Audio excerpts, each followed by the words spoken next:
My name is John, and I'm a cancer survivor from 23 years ago when I discovered a lump at the base of my neck and ultimately was diagnosed with stage 3 non-Hodgkin's lymphoma, quite an aggressive form of the disease, and it scared the heck out of me.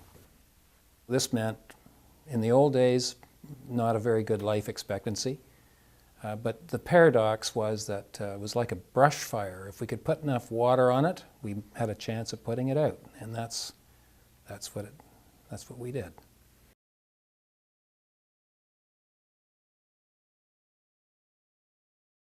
On diagnosis, and when you get the news, you actually feel visibly shorter. I know the meaning of the word crushed from this experience because I felt inches shorter in stature. Telling people about it was difficult because it was new territory for everybody. I always thought of myself as being a healthy type, living a healthy lifestyle. I'm sure there were some reasons why I got sick, but I don't understand them fully, even today, although I've tried. Telling people was difficult, and especially my mother. I got the worst reaction from my mother, of all people, who said it was the worst news she'd ever heard. And although I tried to reassure her, I think she was pretty frightened.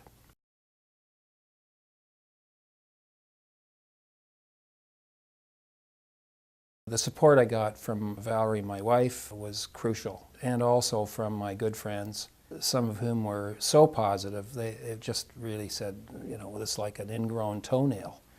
Not a problem, you'll beat this.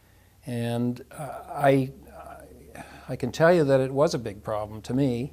Valerie and I decided that we would split up some of the stressful things in life, and with her getting more of them and me getting fewer of them.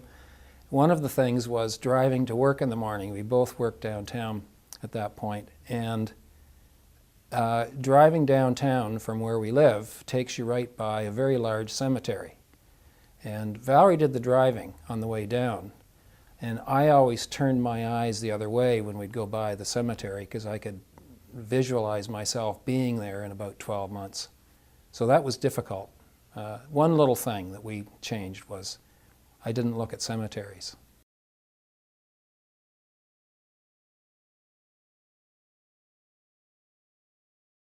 I did not have the experience I thought I was going to have. In most respects, I felt better most of the time than I thought I was going to feel. It didn't bother me much at all to lose the hair because I knew it would come back. As a matter of fact, not only did it come back, it came back curly, wavy. It was really quite, I liked it. I'm sorry it didn't last. But there were other things, I guess the mouth sores from chemotherapy that were aggravating. Foods tasted different. Everything tasted different. Water wasn't attractive at all.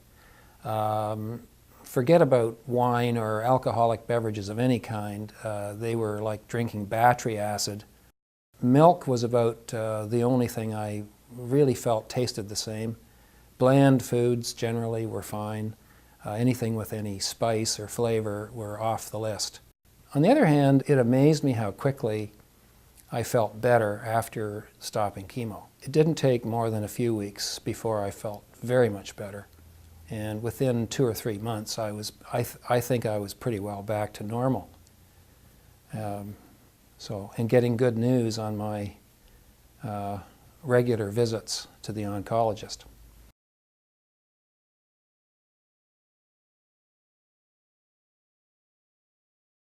If I got a phone call today from someone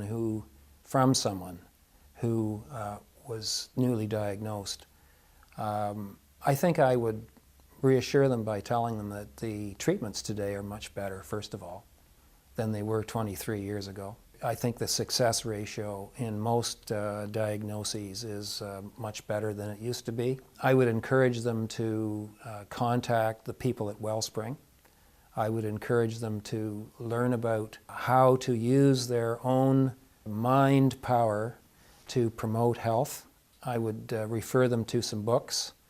I would encourage them to talk about this with other people and other survivors.